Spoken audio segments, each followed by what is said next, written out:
Dyscalculia students demand the mathematical truth. Now, what do I mean by mathematical truth? And I suppose if dyscalculia students don't know what the mathematical truth is, then how can they demand that in the first place? Well, often that demand will come under, I suppose, under the question the student has. I don't get this, or I don't understand, or sometimes explain it to me again or in a different way, and so on.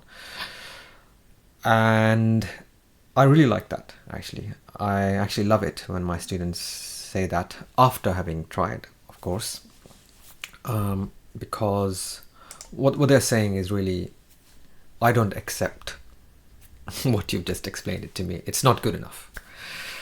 And inside that is what I mean by mathematical truth. What they're saying is really, I want the truth, the proper truth. Don't kind of gloss over it. Don't give me a procedure. Don't use one or two representations on maybe the thing on the surface level. I want to understand it properly and more of it. So let's use an example.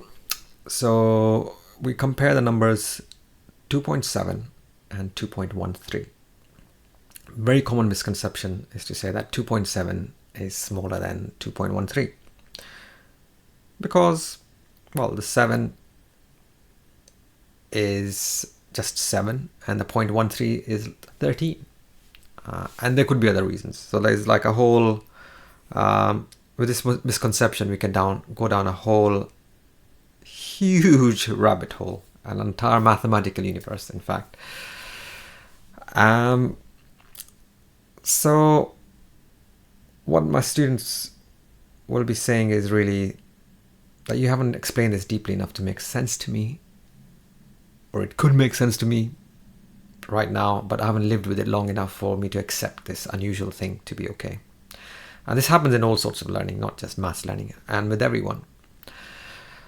And with this misconception, we can go down the big rabbit hole of history, fractions, different number bases, mathematical language. And I need to know about all of this. I need to know the structure of maths. I need to know kind of the entire mathematical universe and the universe that happens before these ideas to lead up to that idea. And I'm still really learning that. But I do need to know quite a bit. And this puts quite a demand on me as a teacher. Because if I'm going to explain all of these things and try and figure out where the gaps are in my students and which level they are at, I need to understand the mathematics myself from first principles. Not in the way I was taught it and accepted it, but completely from first principles.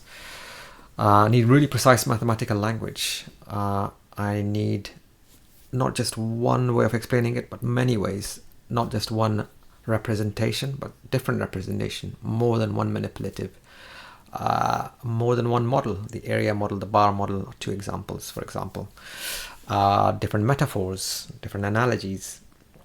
I need to know how the entire universe of maths is built from primary to secondary maths, which is kind of an artificial dividing line anyway, but I need to understand how the whole thing is connected together.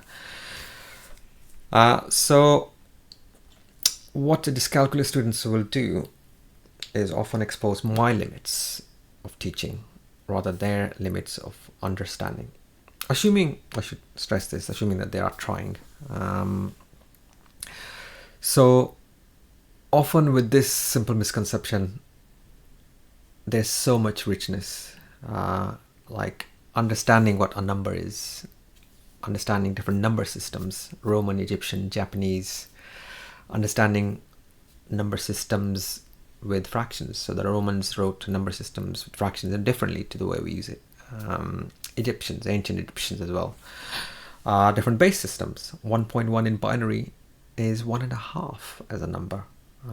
It's not 1 1/10, which it is in decimal, but not in binary. So there's that point as well. So some students may benefit from that kind of multiple base explanation. Some may not be ready for it yet, but it'll come later. And then there's historical things, the history of using the decimal point as a separation between the whole number part and the fraction number part.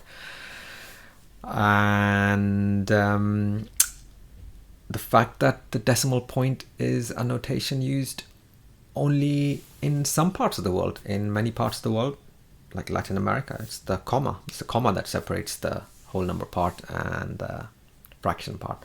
So there's all these things. And all of this leads to, I need to know the mathematical truth and all the facets involved with it, so that I can figure out which bits and bit will make sense to my students, and how by living with them they will come to accept it. And that's what I mean by Dyscalculia students demand the mathematical truth. So if you have your own ideas, this is a conversation. Please put that in comments, and yes, I'd love to keep the conversation going.